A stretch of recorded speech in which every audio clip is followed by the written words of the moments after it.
What up, Dow? Yes, yes, yes. It's the boss in the sauce. It's Thursday, 6 p.m. on the west, 9 p.m. on the east. And yes, right back at it again. The boss in the sauce show. I'm DJ Boss. And guess what, y'all? My guy, the sauce, is not in the building with us today. He sends all of our blessings on all our picks and that we have a good time on the show as usual.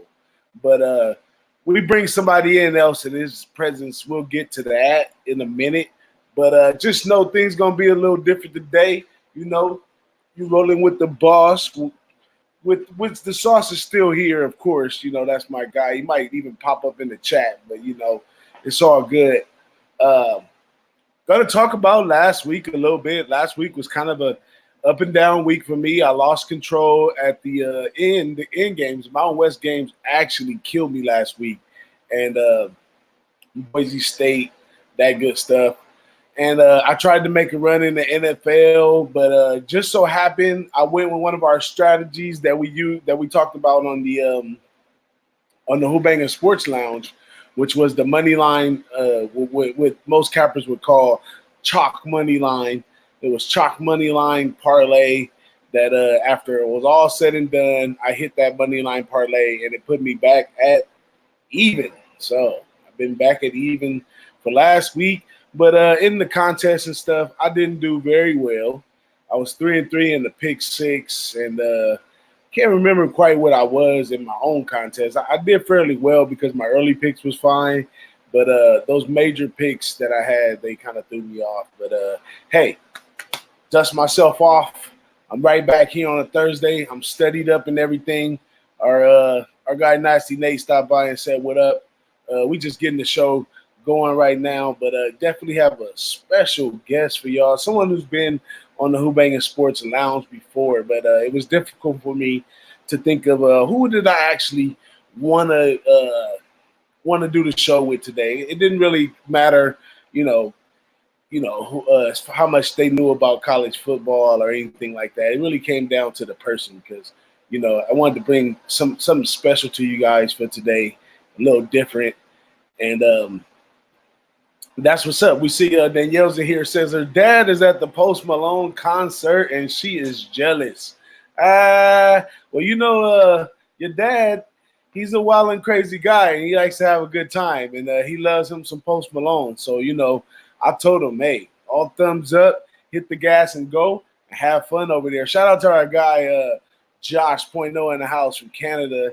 And he's in here with us. Josh, we definitely want to have you back on one of our shows soon, man. So things going to be a little different today, but we are broadcasting to all 9,000 viewers right now. So we're going to keep it tight, keep it right on the Boss and the Sauce show every Thursday, 6 p.m. to 9 p.m. on the East Coast, 6 p.m. on the West Coast. Not 6 to 9. That's 3 hours. I couldn't take it.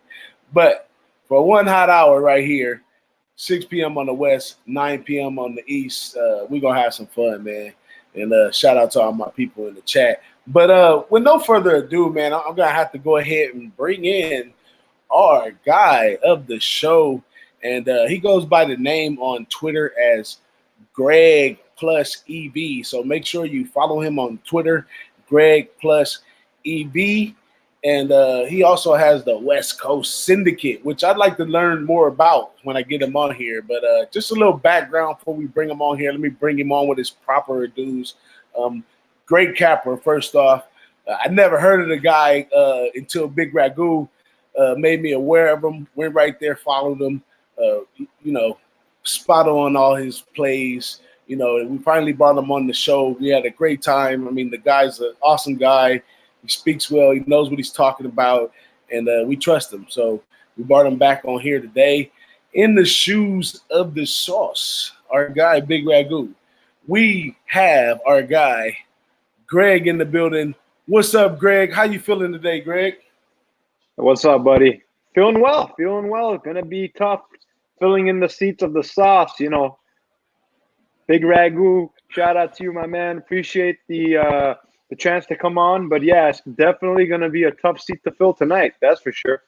Oh, man, it's all good, man. it is a tough shoe because we know Big Ragu's record, but the swell guy that he is, man, it's all love, man. And he was really excited when I told him that because he didn't know who I was gonna pick. And when I told him, I said Big Ragu. He said, you know, he was telling me, you know, I'm not gonna be able to make it tonight, man. Did you handle everything? I said, you know, it's all good, man. I got your guy Greg, and you know, The Sauce is at the Post Malone concert, huh? yeah, you Wow, know, the I didn't see Sauce. that coming. I didn't see that one coming. Oh man. Well, The you know, Sauce knows how to stir it up. you know we're gonna be in Vegas soon, man. And the Yes, Sauce, he told me about it. The Sauce has a cold playlist, man. He got the little speaker thing. We was out on the beach in Miami. We pressed play on the speaker, and we just had good times. I couldn't tell you what time it was. It might have been 3, 4 in the morning, but we had a good time. This one's a shocker, man. I didn't expect him to be at the Post Malone concert. Hey, what I'm wondering is, I'm wondering if he got a little two-step that he do to the Post Malone. He got to have a little something that he do, man. Definitely. But yeah, he's definitely got to. Back to you, man. So last time you was here, we hung out for a while. We talked about you know what you do, what you don't do, and where you from. You from sunny Southern Cal, right here, where we getting this last bit of this hot, dry fire heat. Got his Dodger sign in the air, you know. So he represent. I'm just an LA guy. That's just LA. That's just LA. Oh, I thought you was.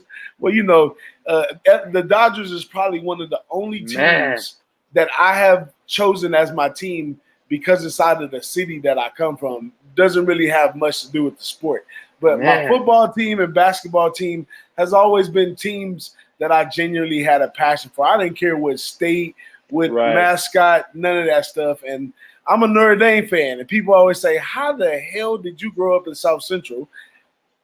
Few miles from USC. Right. Used to walk through there all the time, and I've always been a Notre Dame fan. But, you know, how about you? What teams what are you a fan of? I'm a fan of whoever puts money in my pocket. That's for sure. Right? We're sports bettors. Good answer. I mean, look, man, I've always had a passion for the Los Angeles Lakers because I've always been a basketball fan since I was a little kid. I play basketball at least 3 times a week. So I love basketball. That's my number one. Like, I just got a love for the game. So the Lakers have always had a soft side, a soft spot in my heart. I try not to bet Laker games because, I'm trying to leave the biased opinion out. I don't want to have a biased opinion when I bet on the games. But yeah, I'm rooting for teams in LA obviously to do well, but I'm not also afraid to bet against them when I think they're not gonna, cover the spread or whatnot. Oh, absolutely. I mean, I sometimes I do what I call a fan bet, and that's when I take the other team in the points, and if my team wins and I don't cover, I still win, and if my team loses, I still win as well. So win-win scenario. Yeah, sometimes when you're in a fan situation, because I grew up watching the sport as a fan, so I can't distract the fact that I'm a fan. Right. So, but when it comes to games as a bettor, I know I shouldn't be playing because I'm a fan, and I'm gonna put a wager on it. A lot of times I'll go with the fan bet, but I'm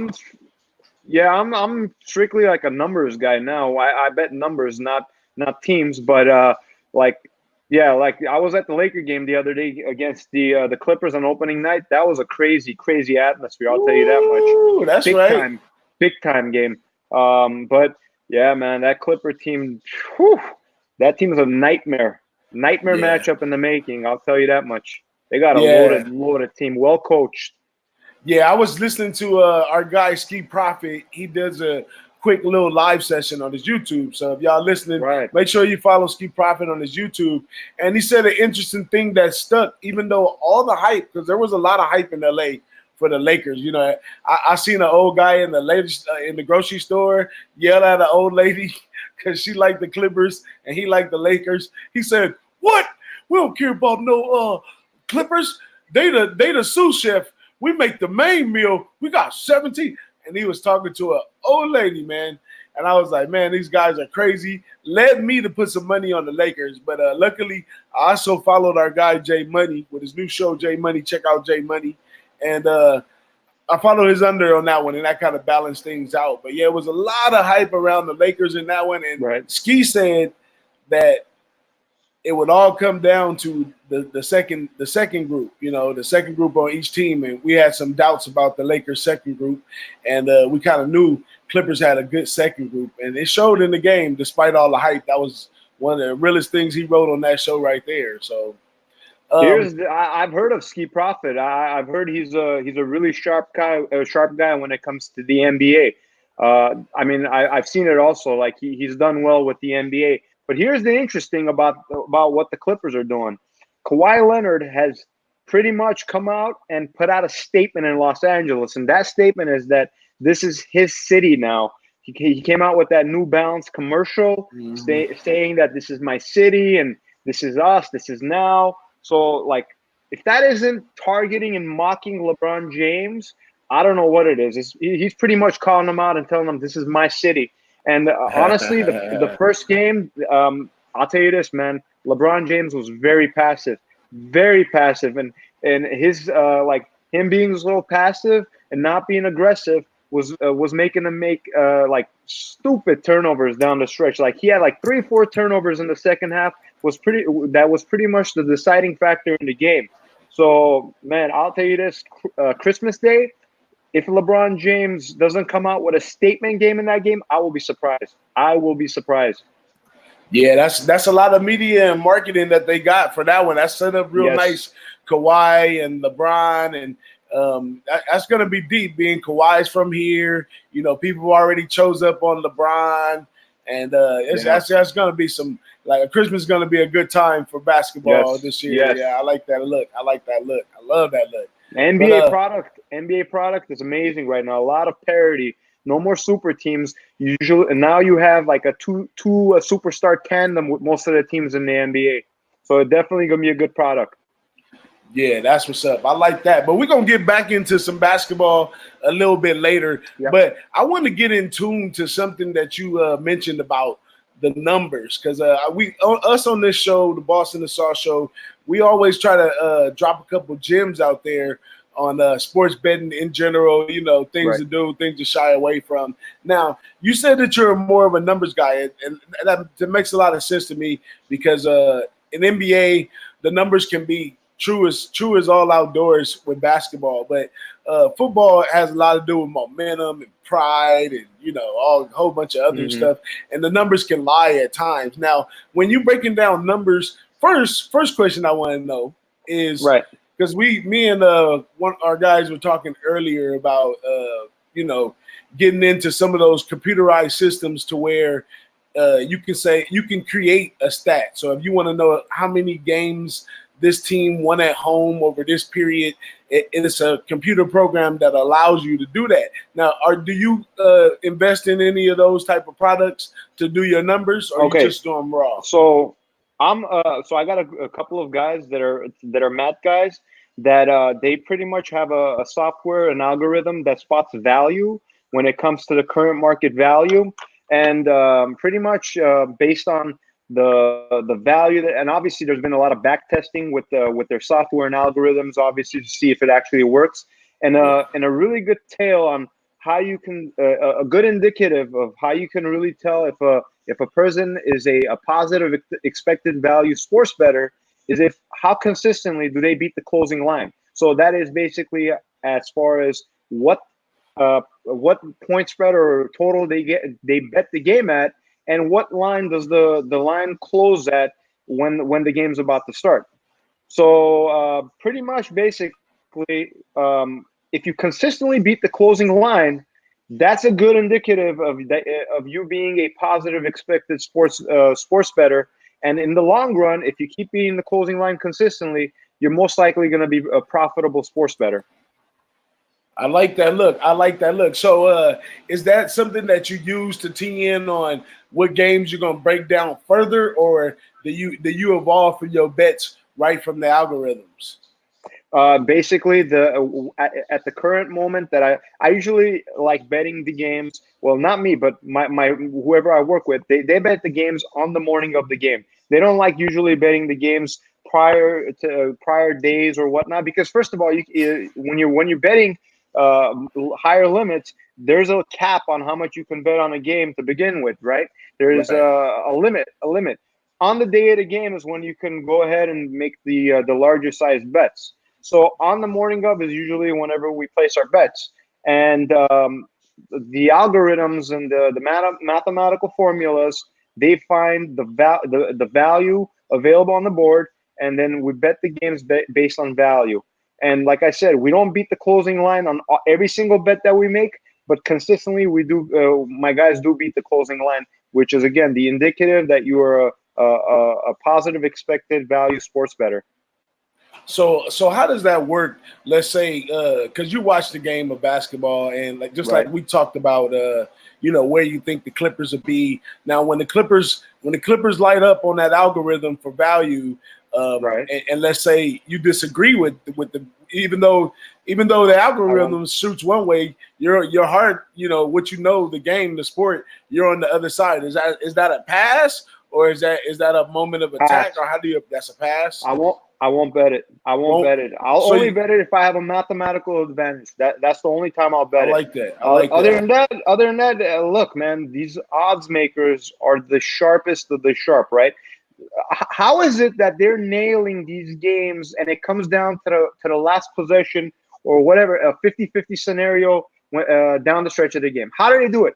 Obviously, it has to be a formula or something that they're coming up with these lines that they're so sharp. You can't, the human element, I don't know if you can, as a human being, sit down and come up with these lines that are like pretty much coming down to the wire, right? It's like crazy sometimes. You think the game's fixed, but really it isn't. They're just so damn good at setting these damn odds. So you makes you like wonder, are these games fixed, or wow, like I'm on the wrong side, this game is fixed or whatnot. But it's not. They're just so damn good at what they do. And they have mathematical geniuses that are doing the same exact thing, coming up with these point spreads and all these odds and these over unders. Man, after you said that right there, so me, Noli, and Dom Ricci, are you familiar with Dom Ricci, our guy Dom Ricci? Um, I'm You not I sure don't if think I've he was seen him, yeah, but I've seen he you wasn't guys. on yeah, he wasn't on the same show with you, but he's on a lot with us though. But we were talking Okay. about the interest of people cheating, and people are on different sides of the line of cheating in sports. And the point that you bring up, that just the lines are just so sharp. Bottom line, right? The point that you bring up is like right in the middle. Like they got right, they got left, and you in the middle. And we plan on having this discussion someday. And you won the ticket. You in that discussion, man. This is gonna hit the small discussion that we had was so wild.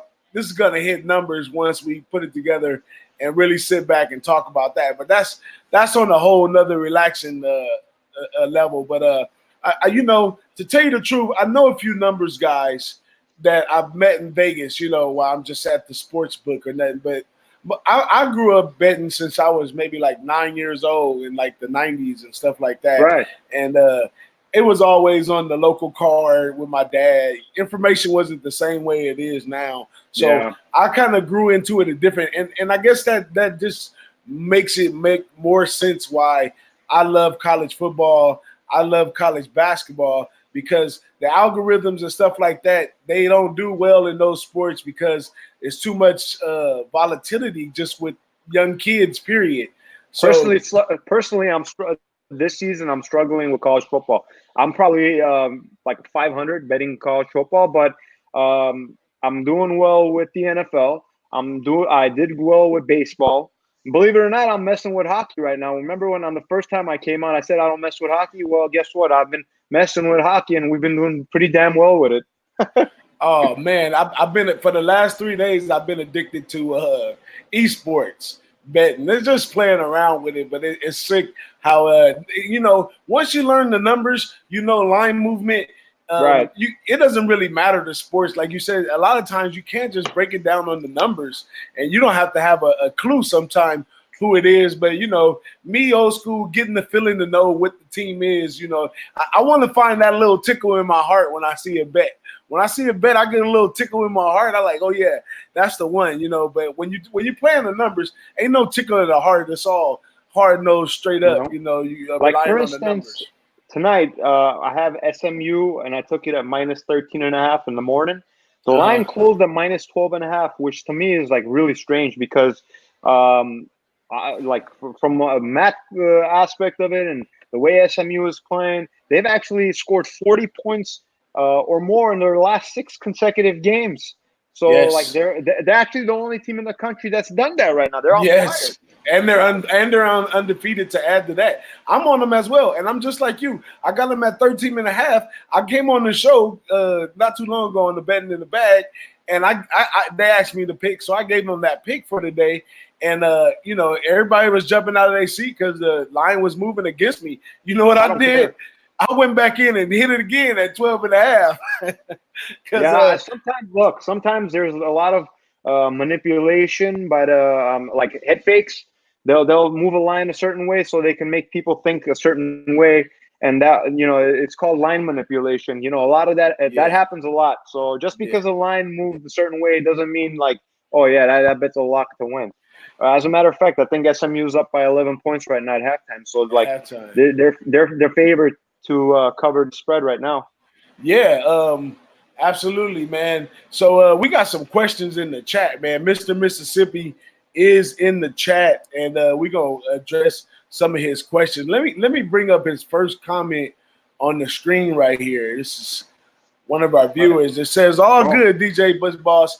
Been following some of you guys since betting in the bag show. Really improved his looks. I was persistent parlay chaser, but now I find good lines and throw a good parlay sometime." Hey, we appreciate that comment, Mr. Mississippi. And hey, keep coming back, man. And make sure you follow Greg. Greg will drop some plays on Twitter that are dynamite. And NBA is coming. Well, it's here. And it's time to turn the notification and all that good stuff on with our guy Greg on Twitter. Now, let's go into one of our games. Now, he says, why is this Michigan game so close? Now, I don't know if you looked at this Michigan-Notre Dame game from a numbers perspective, but this is a prime example of being of sharp numbers and stuff like that, because it makes no sense why the number is it is, and what factors can you accumulate. Now, the way I see it, the line has to do something definitely with them being at home, and usually in a numbers form, you get 3 points for being at home. Yes. So the line being at 1, that's already saying that Notre Dame is stronger than them, on paper. You know what I mean? Right. So also, but the 1 also, when you look, they look like 2 identical teams on paper. Both of them are really strong on defense, but both of them can struggle on offense. But Notre Dame blurred the lines a little bit when we beat Bowling Green and some other teams by some big numbers. But from watching the games, I still haven't seen my guy Ian Book play his best game, just like they say they haven't seen Shane Patterson play his best game either. So I think it is, so if you look at it in that aspect, it is a kind of a -1 or -3, or, it is right there in that thing. But when I first looked at it, those 2 teams, if we were having a great year and we beat Georgia, the line would be -7.5 or above. And it would be the same 2 teams playing that was just separated by a few plays here and there. You know what I'm saying? So are you telling me that you well, the person that's asking why is Michigan so close, is he asking why Notre Dame is such a short favorite, or why is Michigan? Notre Dame was the dog. Notre Dame was +1. Right. Yeah, Notre Dame was +1. It changed. Did the line change yet? Let's see. Let me check it right now. I can bring it up. Let me see. I'll bring it up. Ahead. Let me see. I mean, look, man, Harbaugh has been a complete disappointment in college football. I'll tell you that much for right now. From when you look at him, what he did in the NFL and what he's doing in college football, my God, has he been a disappointment. He took the damn San Francisco 49ers to the Super Bowl and almost won it. It was on a thing, last play against the Baltimore Ravens. So I don't know what's going on with Harbaugh, man. You just can't win the big games in college football. You can't get the big wins versus the Ohio States and all these ranked opponents. Yeah, I don't know how someone can be, but you know what? Some people's niche is just in other places. Just like Saban is the greatest coach in college, but he Right. wasn't such a great coach in the NFL. So I don't know. It might have. Ragu's live commenting saying that Notre Dame gets this one in a squeaker. Hey, I sure hope so. But what does I see right here? So this is Notre Dame right here. Yeah, Notre Dame is a favorite, small favorite. Yeah, they're minus. Am I reading this right, or does it say opening Notre Dame plus 7.5? That got to be a mistake. That's a But mistake.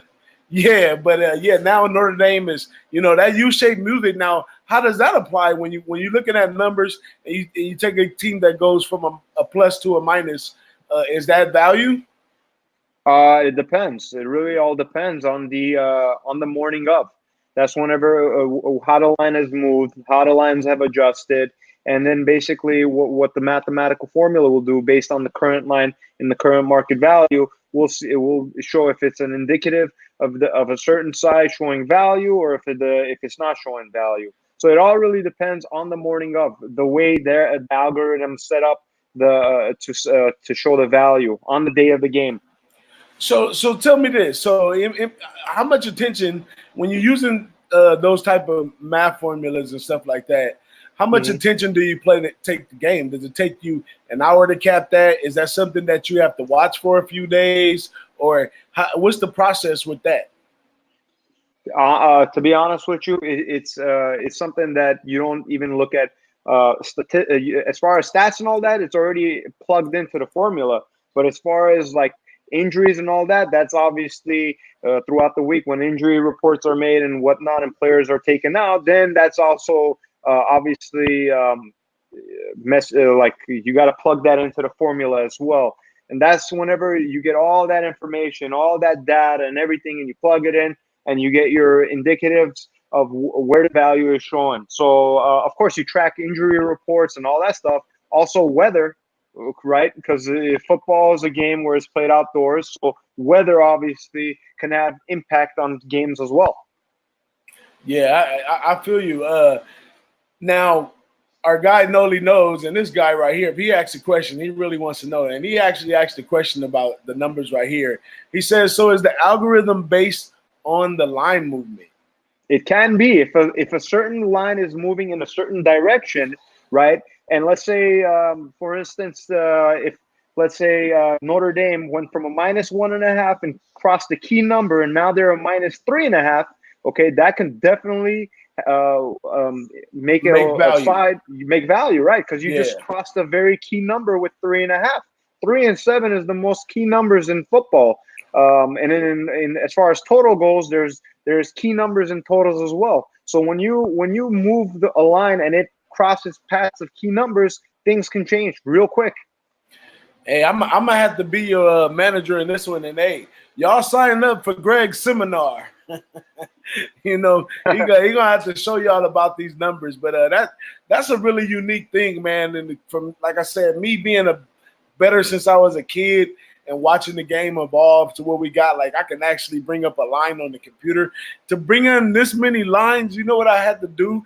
Even in 2000 or 98, I probably would have had to get on my dial-up on my little AOL online 1,000-minute free disc and Right. try to look around ESPN, only the major places and stuff like that. But that's awesome Right. that we and that like I said, that was funny. We had a conversation about that because we always kind of debating, people touting and making, selling picks and all that kind of Right. stuff.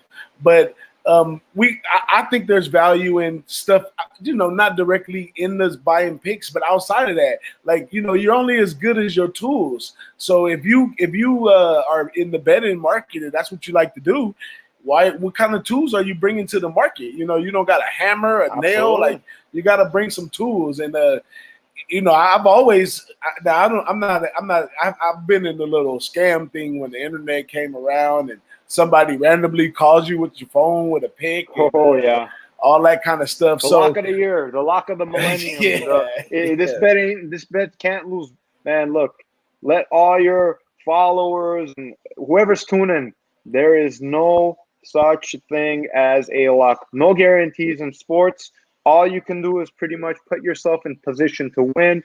on a day-to-day basis, bet good numbers, bankroll manage, and that's the only way you can grind a profit betting sports. But if you're pushing like half of your bankroll on one game because you just think it's a lock or it's just so strong, I'm telling you right now, you're gonna get wiped out real quick. Yeah, I totally agree, and I'd also add to that and say that also be prepared to lose. Like a lot of people Absolutely. never bet because they can't swallow losing. So don't come into the game thinking that every bet's a lock and you're gonna win and da da da da Nope. because you'll do nothing but hurt yourself Chase. further in the long run. But at the same time, don't throw your money to the ceiling. But Look, tread if you waters can't lightly. if you can't accept losing when it comes to sports betting, then find another hobby because I'm telling you right now, there's no way in hell you're going to win on a day-to-day basis. That's number one. And number two, here's a great example. Go check out the stock market. On a day-to-day basis, the stock market goes up and it goes down. It goes up and it goes down. You gotta apply the same concept when it comes to sports betting because at this point it's a betting market. Shit goes Right. up, shit goes down. So you Right. got to be able to accept that, and if you can't, and you can't accept losses, then find another hobby because you're gonna burn through a lot of your money. Now, an interesting thing that I learned about that in the stock market and comparing it to investing in the sports betting market is the difference between those two because definitely in the stock market they almost accept the loss because there's so many variables you don't know. Like you don't know the Of starting course, lineup, you don't know. You don't know you don't even know if they practiced the day before. You have no clue. All you do is kind of lean on the other people that have algorithms. It's kind of like who you know to get to the right stuff, but it's still a absolutely. chance. And that's why I prefer sports betting as an investment because you know who the players are. You know what a line is. You know what a touchdown is. You know that a safety is 2 points. You know what I mean? So it kind of takes the covers off the eyes a little bit. But Right. the emotional part of it is much different. Because you don't have emotional attachment to stocks, but you'll have an emotional attachment to teams losing to another team. As a matter Recency of fact, bias. As a matter of fact, whenever somebody walks into a sports book and places these abnormal sized bets, things start getting red flagged. That's how Tim Donaghy got, that the whole NBA scandal. Whenever he was Uh, doing fixing the spreads as far as the NBA game goes, the red flags got sent over by the sports books because the abnormal sized bets. So believe it or not, sports betting getting legalized will wipe all of that even more out because things will, they'll track that even better. yeah, and I'm definitely looking forward to it right here in Cali. We got a long way to go though. We got a long race before we get it right here.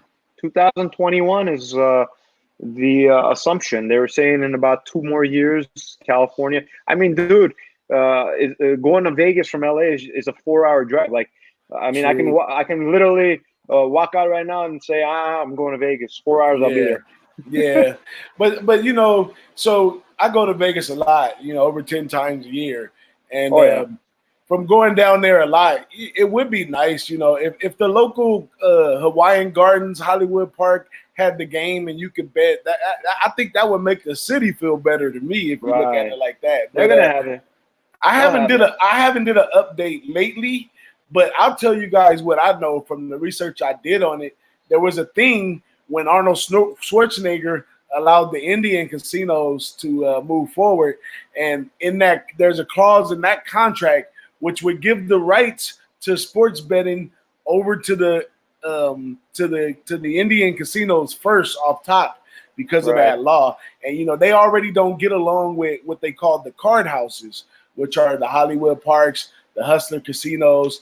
They already don't get along with those guys, and those guys are they got FanDuel in their ear. They got all these other people telling them what kind of kiosks they can set up and all this kind of stuff, but they don't have the power. So when when the law passed the Supreme Court and the ball came to California, the Indians casino showed up at court and said, you know what, I'll pass. And this was in 2018. They said, I'll pass. Talk to us in 2020. So they go back Yeah. into a discussion on this in 2020, but the Indian casinos still have an upper hand, and now they have FanDuel and some other people in their ear and so forth and so on. But what's going on the other side of it is the card houses are teaming up with like the stadiums and the horse racing places to come together as one to go back in to amend what Arnold Schwarzenegger did, which would make it a level playing field, so then we can have it all over. So it's a big mess. Poker?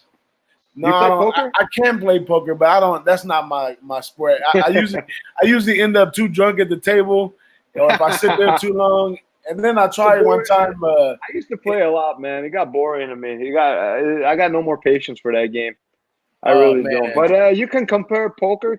You can compare poker to sports betting in a lot of ways. You know, the professional poker players, obviously, they with proper bankroll management, they grind the profit doing professional poker as well. But a lot of similarities to sports betting. Yeah, I always loved it, man. I can't wait till the day. Could you imagine in LA, like you went to the Laker game and had all those people there. Could you imagine when they have key matchup games at bars, clubs, stadiums, and you can actually bet there? Oh, Sundays and Saturdays. I think Buffalo Wild Wings, they already signed with somebody. I don't know. I heard something where Buffalo Wild Wings now you're gonna be able to go inside Buffalo Wild Wings and bet in-game wagering. So it's coming. It's definitely coming. That's what I heard. I don't know if anybody that's watching us right now, if they've heard something similar, but that's what I heard. Yeah, we're gonna be crawling from under the rocks and really hanging out and having some good time. I'm looking forward to that, man. That's and that's just on football. Imagine NBA and when the Lakers are doing good, and because when the Lakers are in the playoffs and stuff, the bars and everything is already full and stuff. So now you add sports betting to that, live wagering. It's gonna be bananas, man. It's gonna be bananas. Yeah, I was at the Clippers game, and it felt like I was at a Lakers game. It's still a Lakers town. It's a Lakers town. Oh, you know it is, man. So let's talk about this Friday night game now that we talking about what's going on around here. So USC Colorado. Now USC, I have to. For one, I don't like betting Pac-12 games at night. It's the only game on a Friday night. It's in a town like Colorado. That's where they do their worst. I don't really have a play on the game. I have an opinion, though. You have a play on the game or opinion? Last Saturday, I had the over 68 points between USC and Arizona. The first half was a shit show to begin with. USC looked awful on offense. Arizona looked awful on offense. And all of a sudden, the second half, and by the way, USC took a lot of injuries in that game. I think 6 guys got injured in that game. The backups came in, shined. I know USC blew them out, but yeah, once the second half came, all of a sudden the scoring started going up out of the roof. I'm like, where the hell was this in the first half? So the one thing that I do know going into this game tomorrow is that USC took a ton of injuries in that Arizona game. 6 guys got injured, so they're gonna have a lot of backups. So like you said, night game with a lot of injuries, bad spot for USC. Yeah, and I can't trust USC. I've been on the wrong side of USC 2 times already, and I had a lot of. We always, and there was one thing. Speaking of our guy Big Ragu at the beginning of the season said he never bets Pac-12. So when we were doing our previews, we never actually made it to Pac-12, and we never went through it. But this season, he's been doing excellent in all the Pac-12 games. He has a way better read on it on me, and that goes to not capping the numbers and capping according to what's going on around me and all the bias that we have right here in LA for USC. USC is like everybody wants their kid to go there, be involved. It's the Hollywood school of all the schools, you know what I'm saying? So I was caught up in that, and Big Ragu said, man, the team is one-dimensional. And I didn't see it. And the game came. He cashed, I think it's when Washington beat him. And definitely look one-dimensional. I was totally blinded by the local bias, but that's a good thing with playing the numbers because you can't be blinded by those things. I've gotten screwed over by USC a couple of times, 3 times. Yeah, 3 times this year. The first game that I got screwed on with USC was versus BYU at BYU. I had the over in that game. I forgot what the number was, but the game. Look, check this out. So basically, that game went into overtime, and you Yeah. would think with college football overtime, where all they needed was literally one touchdown.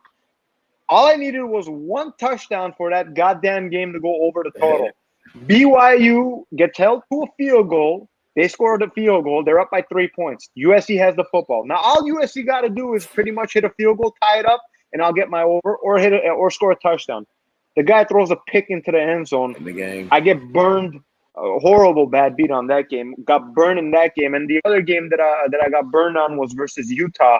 I believe it was also on a Thursday night or a Friday night game. It went on. I got burned on the full game, if I'm not mistaken. So USC's been a real tricky team this year, man. Yeah, man. So I'm staying off of them. But one thing I must say about SC is that, I mean, recruiting wise, they get the talented players as far as like size and attributes and stuff like that. But it's an off team for me. I'm so happy Notre Dame beat them. I told everybody on the closing line show to take USC in the 12 points because Notre Dame doesn't like beating people by a lot of points, and it's a rival, and that cashed.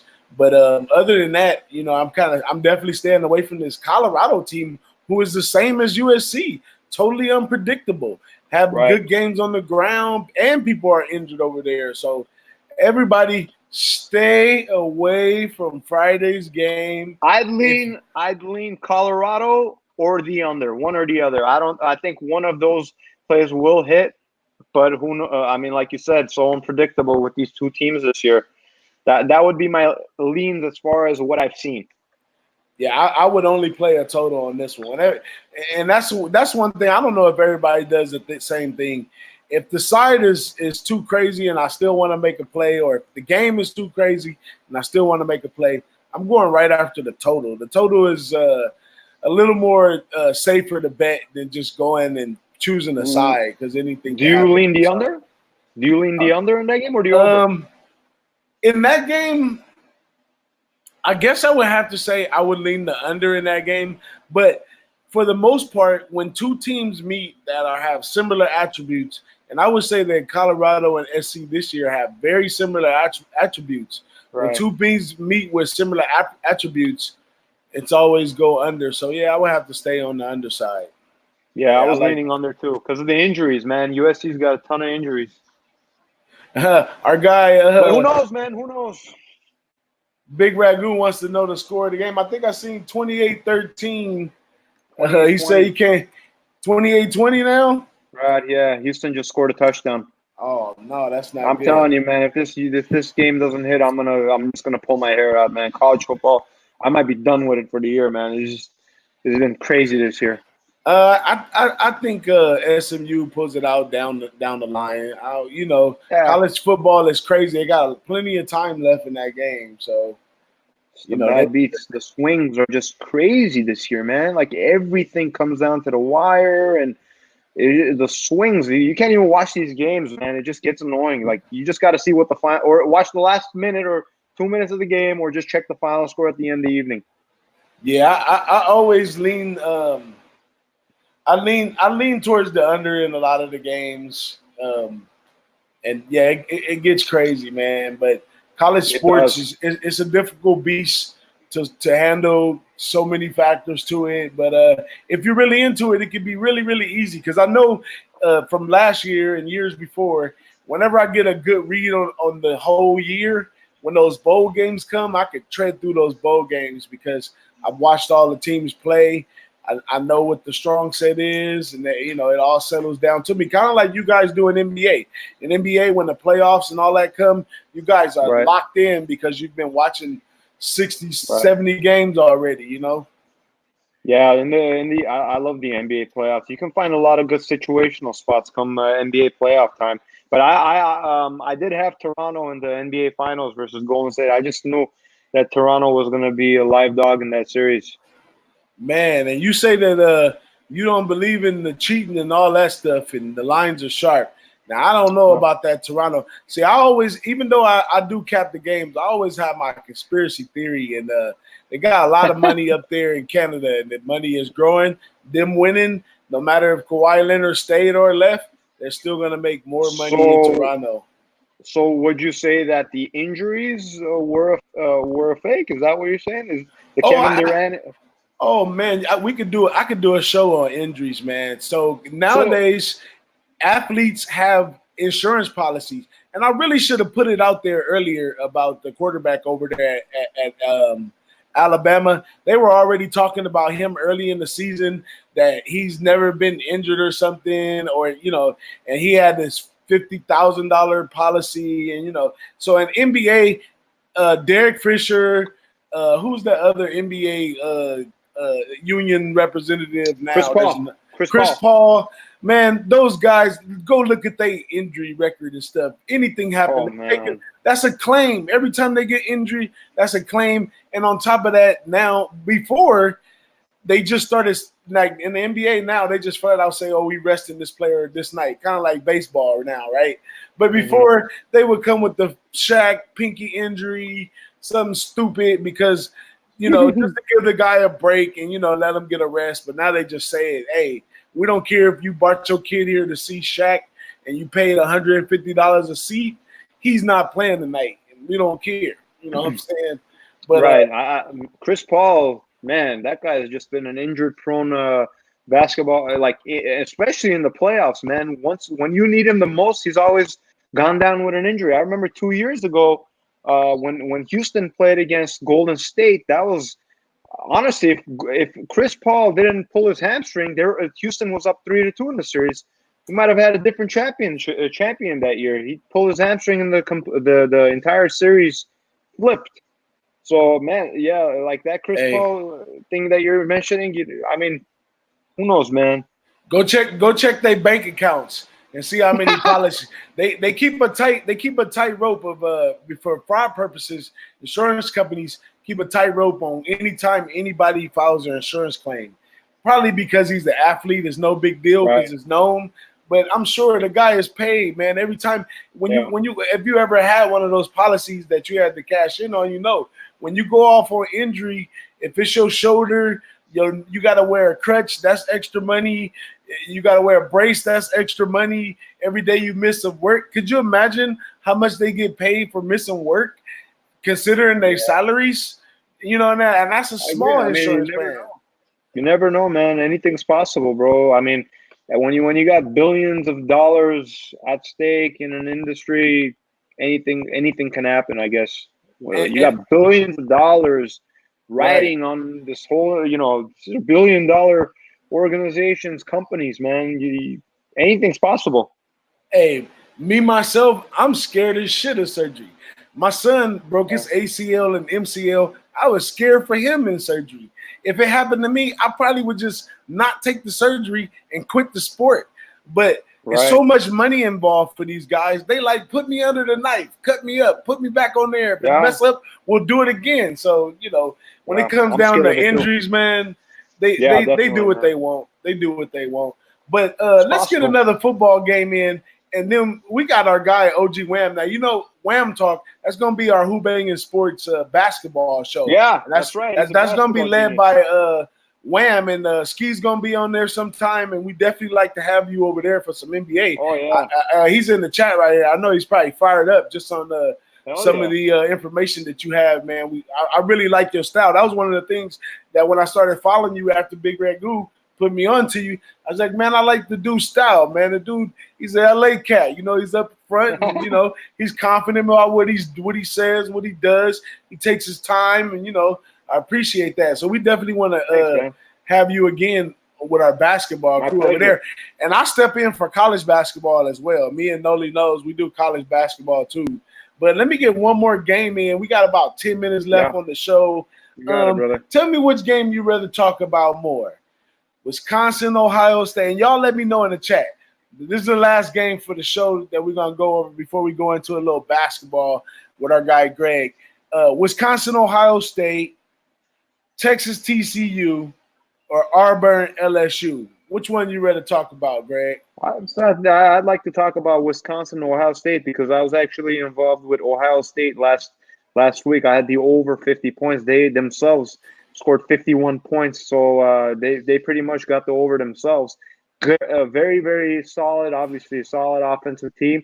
But Wisconsin, I think, has the best defense in the nation from what I saw. So that's a hell of a matchup right there. Who's gonna be the one that comes up, the Ohio State offense or the Wisconsin defense? But I'll refer to you on this one because you'll probably have a better read on it. This is like you said. I mean, you're spot on. Wisconsin defense is really, really highly. But this is the best defense that Ohio State has faced.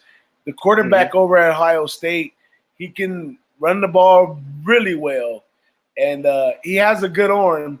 But I don't know how well he's been tested and have to go back there and pull the trigger, and that could be a problem for Ohio State. I think the number is high though. I mean, 14 and a half with a Yeah, team that has even if they just play defense, they could probably do a 14-0 game. They could lose 14-0 to Ohio State. But it's definitely going to be, we're definitely going to see what's really going on in Ohio State for if they just going to run away with the conference or if or the conference going to be messed up like usually because this conference, they usually chew each other up, and that's what messes them up going into the playoff series. Now they're always a little bit behind because Penn State will beat Wisconsin, like Wisconsin beat Michigan, and it just throws everything off. Here we go, perfect chance for Wisconsin to nullify the loss that they took to Illinois in a game right. against Ohio State, and that's probably why the number is high, which that would be a big time recency bias to go 14 and a half because they lost to Illinois. And I said this I got crucified in the chat earlier because I said that I looked into the game, come to find out it was Illinois' homecoming. Here we go, a 20-point underdog wins flat out. And the guy tells me homecoming has nothing to do with the game. And I said, man, from being an athlete myself, what do they call them? Pep rallies. The whole week of homecoming is full of. That's what college kids thrive off of. But hey, Yep. I might not know nothing, Greg. I might not. You know got nothing. you got Lovey Smith coaching Illinois over there, no? Yeah, and they Former got some good coaching. Yeah, this one's going to be a true test to see how good Ohio State really is. So we'll definitely get a good glimpse and idea of how true their 7-0 record is. So definitely a big game to get a good idea of how good this Ohio State football team is. Yeah, it's going to be one to enjoy. If you want to drop a wager on it, though, I mean, you're a guy of value. Now, how you going to take the Right. number 5 defense with one small loss? They're coming off that loss on top of that, and they give them 14 Well, and a half, 2 touchdowns and a I field think goal? definitely based on what I'm just off of a read, I would think that you'd have to take the 14 and a half points because Ohio State's going to probably be overvalued in the game because Yeah. like you said, Wisconsin's coming off of a game where they lost as a big favorite, and then you have Ohio State that just pretty much shit on who they just played on. So Yeah. public perception is obviously going to be Ohio State should. I mean, if Wisconsin went ahead and lost to Illinois and Ohio State just demolished who they beat, obvious, the way So, Ohio State, obviously, and that's why they right. have it at 14 and a half with that hook right there. So Yeah. based on just that, I'll say lean Wisconsin plus the 14 and a half. Hey, and that's how sports bettors were made. But yeah, man. So enough of that football stuff, man. Let's get into you, Greg. Now I seen you change your tag on Twitter with the Right. West Coast Syndicate. Now, Right. what's the West Coast Syndicate? Put them on game. What's going on with that? Right. So those are my guys, man, that I deal with, the numbers guys, and pretty much I don't know. I mean, I don't really like to talk about this because I have a couple of guys that they bet really big numbers in Vegas, like crazy numbers. I'm not gonna really get into it, but Right, they right, right. asked I me got you. to. They asked me to not post the games like publicly. So now I'm just doing it where I'm sending it like if somebody wants to play, they can go ahead and private message me, and I'll give out the game like that. But they don't want me to put the plays on it like that. Yeah, But yeah, these guys, that's respect. That's respect. man, You these know. guys bet big amounts, dude. Crazy fucking amounts. Like, but they're the one thing that I'll say is that you asked me as far as what that is, or Yeah, I just wanted to know if you wanted to let the people know what that was. I didn't well, know what yeah, it like was at all. yeah, it's the guys that I work with. That's It's the right. syndicate group that I work with, and basically, like I told you, man, these guys, the couple of guys that I know, they bet large amounts in Vegas. They have runners and all that, Okay. all that set up in Vegas. And then I'm pretty much the guy that they want me to like handle as far as Twitter and all that. They didn't want me to publicly go out and put these notes. One of the guys got really upset when they found out. So Oh, okay. I don't know if he's watching this right now. Well, you know, we being filmed in front of 9 million right now, man. Nah, but yeah, Wow. we at least needs to get some you know, West Coast Syndicate T-shirts and stuff, man. Thinking Yeah. about putting together a little Sports Bettors merchandise store with stuff like that, where you can come get the West Coast Syndicate T-shirts and hoodies. You know what I'm saying? And you know, I can't wait until I start getting involved with basketball. Right now, a lot of trial and error by the guys that I'm working with, and we're looking at a lot of games. But I still haven't made a bet in basketball yet. Still a lot of trial and error. so First couple of days. So I got some questions on basketball too, man. So especially with what you do with the numbers. Now, how does that correlate with? I find a lot of basketball cappers finding value in online. I mean, you know, in live betting, in-game betting. Is that Right. something? Can you do you find value? Do they have algorithms for that too? Man, to be honest with you, I don't do live betting. But I'm pretty sure that there is like points in basketball games or whatnot where you can get a certain team. Like for instance, I saw a post on Twitter a couple of hours ago where you can for the Lakers game. There was a point when the Lakers were down by a large margin. You could have taken the Lakers at plus 13.5, and then there was a point when the Clippers were down by about in the first quarter. They were down by a certain amount of points, and you could have taken the Clippers at plus double digits as well. So if you bet both sides, you got positive expected value on both, and both sides actually won the bet. So like, I'm pretty sure there's guys out there that are sitting in front of their computers, just watching a game or whatnot, finding spots during basketball games, Yeah, and live betting them. But I'll just tell you this, man, it's crazy how you can even like the thought of like you're gonna be able to go into a damn arena soon or whatever it is and live bet these games in an actual arena. You yeah, know, yeah. That's gonna be that's fun, crazy man. to me. That's gonna be fun. You ain't gonna know if you want to go get another beer or if you want to put in another bet. It's going to be crazy. They're going to have, I'm pretty sure, little booths or whatnot in Staples Center where you can go and place bets before the game starts, and they'll maybe deposit money so you can use their application or software with So your while you're phone in there, while you're in. It's going to be crazy. yeah, I'm gonna love that, man. So another question about basketball. Another thing what I've been talking with my guys about is we find in basketball a lot of middles.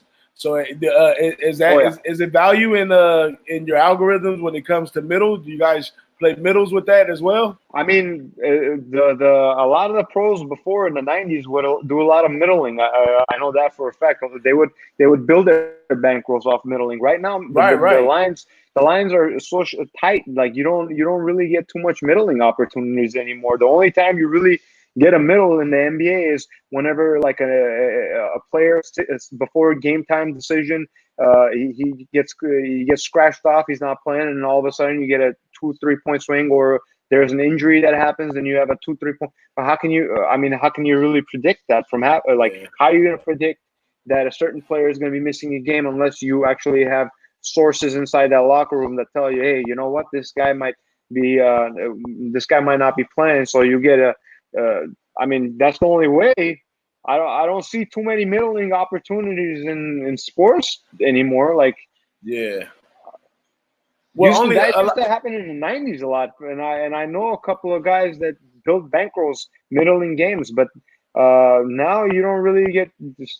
There's no middling opportunity. That thing is gone already. Well, you know, a lot of the guys that do live betting, they create middles Oh yeah, live with betting you that can middle. live betting. They middle a lot, Yeah, and with live betting, yes, you can middle with live big betting, time. Yeah, absolutely. But I'm talking about actually betting before the game, like yeah. I you feel don't. you with no middles right there.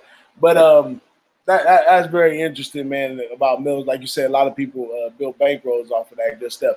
Now, back then, yeah. here's a basketball question for you that I heard it on the radio today, and it has to do with the state of the Golden State Warriors. Can you drop a dime on them about the Golden State Warriors?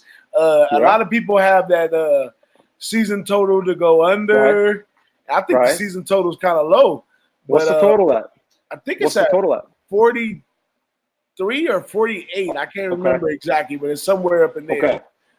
If anybody First in the off, chat know, put that up for us. yeah. First off, I think Stephen Curry is going to have an absolutely monster year this year. He's going to be amongst the top three in points per game. I'm telling you right now, Stephen Curry is going to have a absolutely monster year this year. He's actually, I think, second amongst as far as odds go to win the MVP this year.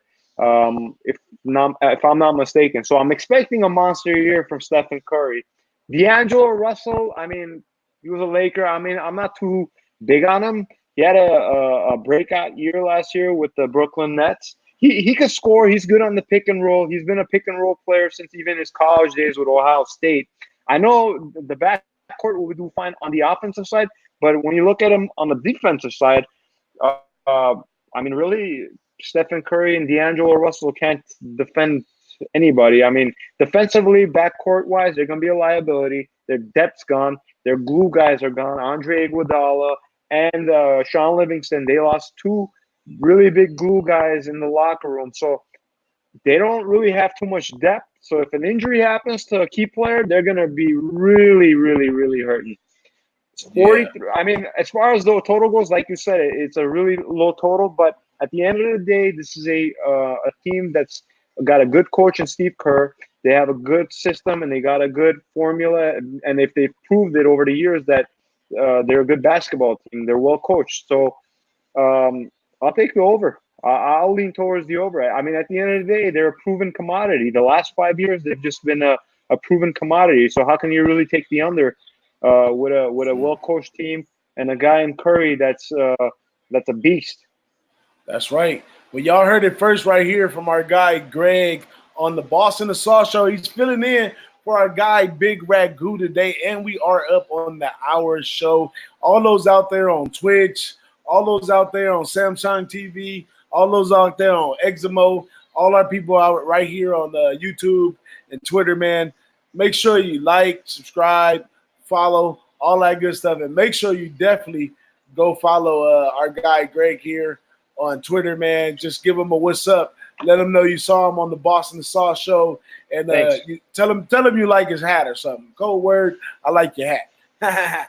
But Appreciate you, man. any last things you want to tell the people? Any insiders? Anything you want to tell them before we get out of here? I mean, yeah, like I said, as far as sports betting goes, make sure you bankroll manage. If you're doing it for fun or whatnot, then I guess you don't have to worry about any of that. But if you want to do it and do it as a side hustle, supplemental income, the number one rule to being a successful sports bettor is you got to be able to have strong bankroll management. Good luck to everybody, man. I hope everybody does well this weekend, and until next time. For sure, man. It was a pleasure, Greg. We got to do this again, man. I had fun, man. Did you have fun? Absolutely. Thank you. I had really fun. There you go, man. I appreciate you stepping up to the plate with us on the Boston the Sauce, man. We're going to go ahead and shut this out. We see y'all at the window.